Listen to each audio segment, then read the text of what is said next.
السلام علیکم خواتین و حضرات. آج کا ہمارا پروگرام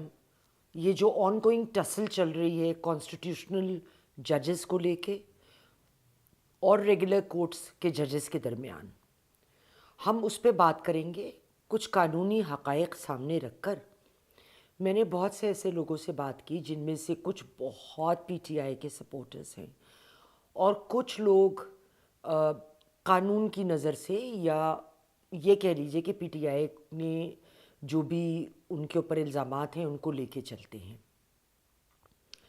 ان کی ہم رائے بھی شیئر کریں گے اور جو بھی فیصلہ ہے وہ میں آپ کے اوپر. خواتین و حضرات، جب ابھی 8 ججز لگنے تھے سپریم کورٹ میں، جس میں سے آج جب پروگرام ریکارڈ ہو رہا ہے تو 7 ججز لگ چکے ہیں، تو بہت زیادہ اس کو لے کے ان کی اپوائنٹمنٹ کے اوپر لے دے ہوئی ہے. جو پی ٹی آئی کے لا میکرز ہیں انہوں نے بائیکاٹ کیا میٹنگ کا. 2 سپریم کورٹ کے ججز نے بھی جے سی پی کے جو اس میں فیصلہ تھا اس کو بائیکاٹ کیا. اس میں جسٹس منصور علی شاہ اور جسٹس منیب قادر صاحب، جبکہ جو پی ٹی آئی کے سربراہ تھے، سربراہین، اس میں سینیٹر علی ظفر کا نام آتا ہے اور بیرسٹر گوہر. یہ قدرتی بات ہے کیونکہ یہاں پہ بدقسمتی سے کچھ پارلیمنٹیرینز اور کچھ ججز کی گروپنگ ہے ایک طرف، اور کچھ پارلیمنٹیرینز اور ججز کی گروپنگ ہے دوسری جانب. اس کے بعد سے ایک خط لکھا گیا کانسٹیٹیوشنل کورٹ کو کہ جو 26ویں ترمیم کا جب تک فیصلے پہ ایک کہا گیا ہے کہ یہ غیر آئینی ہے، جب تک اس کا فیصلہ نہیں ہو جاتا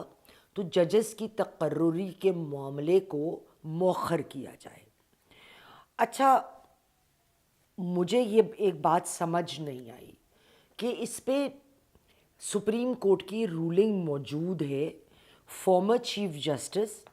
جواد ایس خواجہ کے کیس میں. جواد ایس خواجہ نے ایک انٹرا کورٹ اپیل کی تھی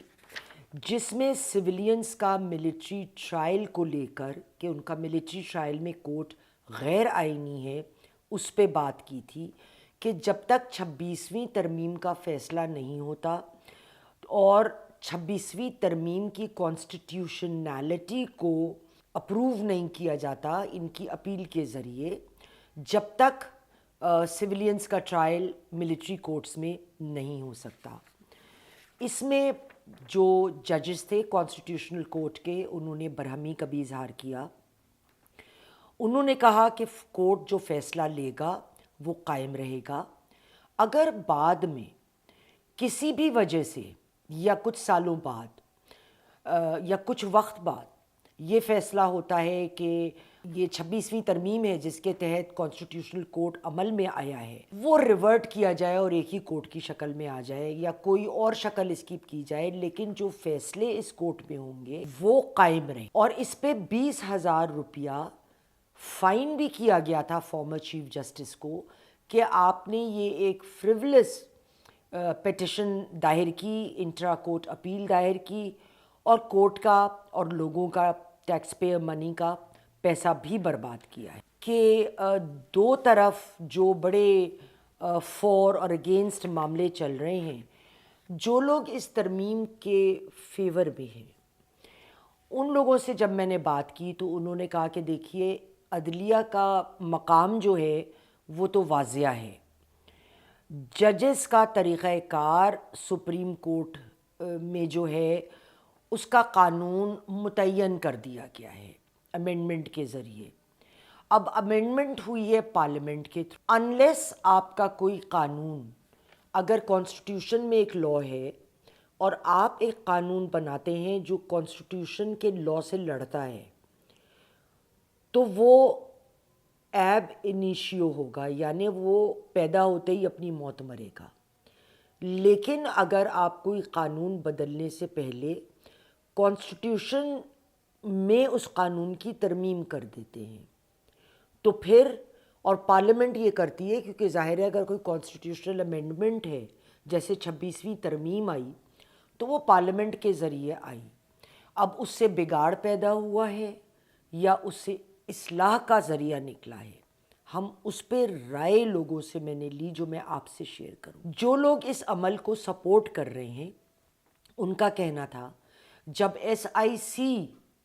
کورٹ میں گئی تھی کہ جو ریزروڈ سیٹیں ہیں وہ انہیں دیے جائیں، یاد رکھیے گا کہ اس وقت پی ٹی آئی جو ہے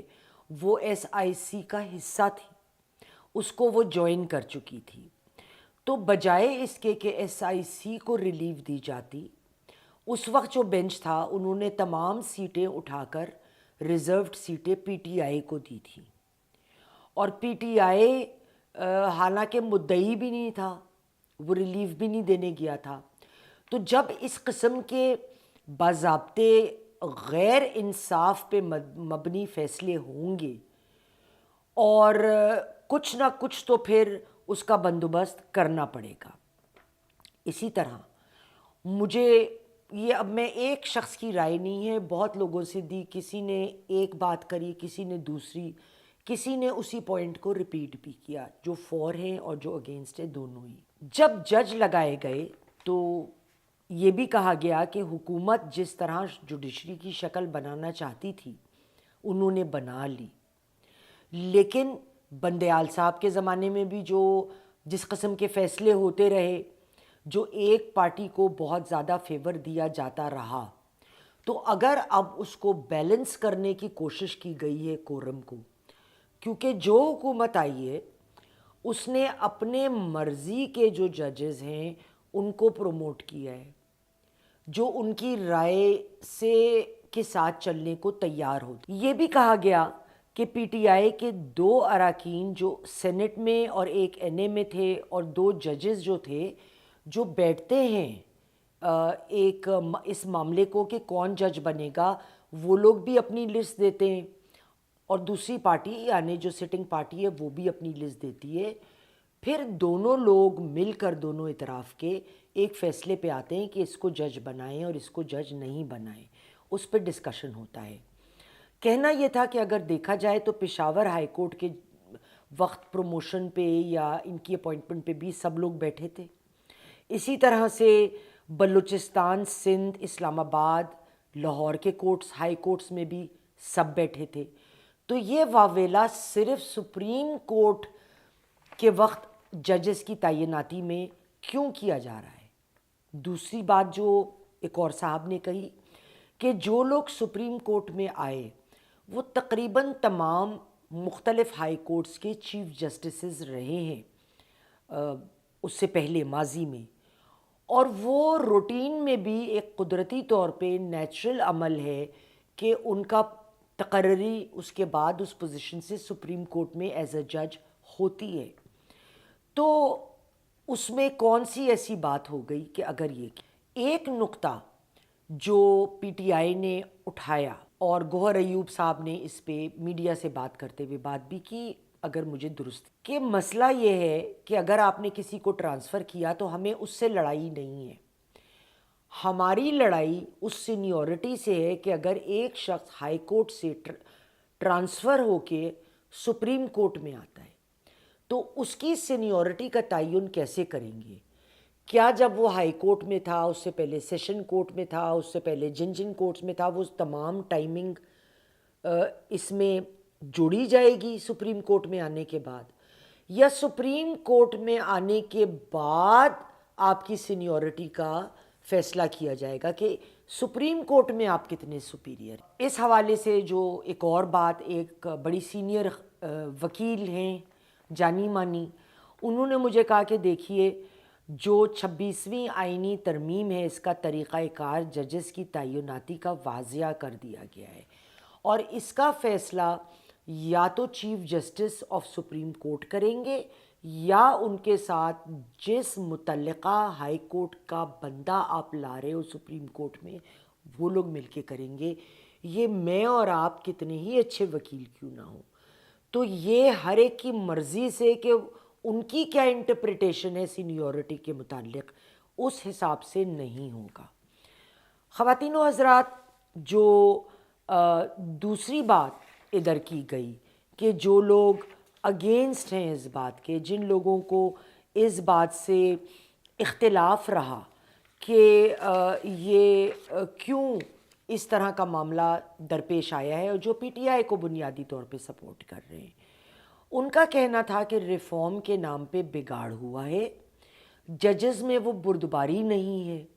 انصاف کے تقاضوں میں فرق ہے. لیکن اگر دیکھا جائے تو انصاف کے تقاضوں میں تو پہلے کی جو حکومت تھی اس میں بھی فرق تھا، اور جب عمران صاحب کی حکومت تھی اس وقت بھی ہم نے دیکھا کہ جو فیصلے ان کے حق میں آتے رہے تو تب ان کو یہ بات یاد کیوں نہیں آئی. لیکن ان کا کہنا تھا کہ ججز کے لگانے کا طریقہ ڈیفیکٹو رہا ہے، مگر جب 26ویں آئینی ترمیم کے تحت ایک طریقہ تعین کر دیا گیا تو آپ کی پارٹی کو چاہیے تھا کہ آپ اس میں شامل ہو کے اور اس پروسیس کو اس میں شامل ہوتے. آپ کو جو ڈفرینسز تھے،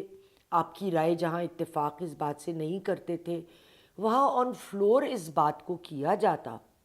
اور پھر مشترکہ ایک فیصلہ ہوتا، جو کہ آپ نے خود نہیں کیا. فیصلہ ہونے کے بعد پھر شور مچانا. ایک بات پی ٹی آئی کے ایک بڑے سینئر جج سے میں بالکل اتفاق کروں گی، انہوں نے بہت صحیح بات کی، کیونکہ صحیح بات جو بھی کرے صحیح ہے، غلط بات جو بھی کرے وہ غلط ہی ہے. انہوں نے کہا کہ پچھلے دور میں 6 ججز نے خط لکھا کہ ہمارے گھر میں، حتیٰ کہ ہمارے غسل خانوں میں بھی خفیہ کیمرے نصب کیے گئے ہیں، لیکن ان کی بات کو، ان کی شکایت کو ایک دم اگنور کر دیا گیا، اس کا ہم نے کچھ بھی ہوتے ہوئے نہیں دیکھا. حالانکہ میرے خیال میں اس معاملے کو بے انتہا سنجیدگی سے لیا جانا چاہیے تھا. انہوں نے یہ، ایک صاحب بڑے سینئر وکیل ہیں، ٹی وی پہ اکثر آتے ہیں اور پی ٹی آئی کو فیور کرتے ہیں، انہوں نے کہا کہ سپریم کورٹ کے جب خط لکھنا شروع کر دیں تو وہ غلط ہے، ججز کو اپنے فیصلوں سے بولنا چاہیے. لیکن اگر ان پہ اتنا دباؤ ہے کہ وہ اپنی مرضی کا فیصلہ نہیں کر سکتے تو پھر وہ خط ہی لکھیں گے. حالانکہ یہ بات غلط ہے، کیونکہ ہم نے یہ دیکھا ہے، چاہے وہ عمران صاحب ہیں یا کوئی جج صاحبان ہیں، میں نام تو نہیں لینا چاہتی، آپ خود ہی سمجھ جائیں گے کہ وہ یہ خطوط جو لکھے جاتے ہیں وہ جان بوجھ کر ان کو لیک کیا جاتا ہے پریس میں پہلے، اور ایک دھواں دھار قسم کی ڈسکشن شروع ہوتی ہے، اور ایک جس کو کہتے ہیں نا کہ اور ڈفرینسز کو بڑھاوا دیا جاتا ہے. لیکن یحییٰ آفریدی صاحب نے آج تک اگر کوئی خط لکھا، جواب دیا، ایک تو وہ فرنٹ پر آ کر بات کرتے ہیں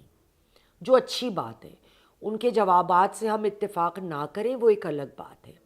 لیکن انہوں نے کبھی کوئی خط میڈیا کو لیک نہیں کیا، میں نے نہیں دیکھا، نہ میں نے سنا. ایک بات اگر میں جاتے ہوئے یہ کہتے چلوں کہ جب ہم بات کرتے ہیں کہ جی کسی کو اجازت نہیں دی جا رہی، کسی کو یہ، کسی کو وہ،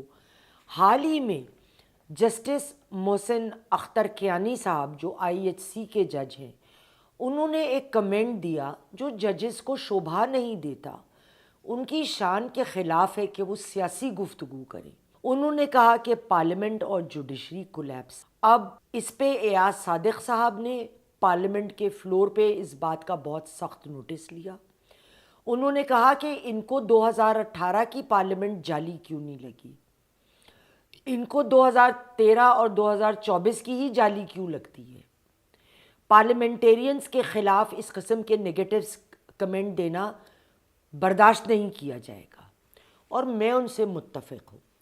یہاں پر جب آپ ایک سنجیدہ پوزیشن میں بیٹھے ہوتے ہیں، آپ جج کی پوزیشن پر ہیں، آپ آرمی میں کسی بڑی سینئر پوزیشن پر ہیں، آپ مختلف پوزیشنز پر ہیں، تو آپ کی بات لوگ سنتے بھی ہیں اور آپ کی ان باتوں سے لوگوں میں تفرقہ بھی پیدا ہوتا. ہمیں ان باتوں کا خیال رکھنا چاہیے. خواتین و حضرات، میں نے کچھ حقائق سامنے رکھے اور دونوں جانب کی رائے سامنے رکھ دی، فیصلہ آپ کا. آج کے لیے اتنا ہی خواتین و حضرات. پروگرام پسند آیا ہو لائک کریں، شیئر کریں، کمنٹ باکس میں کمنٹ دینا بالکل نہیں بھولیے گا، اور چینل کو سبسکرائب ضرور کریں. اگلے پروگرام تک خدا حافظ.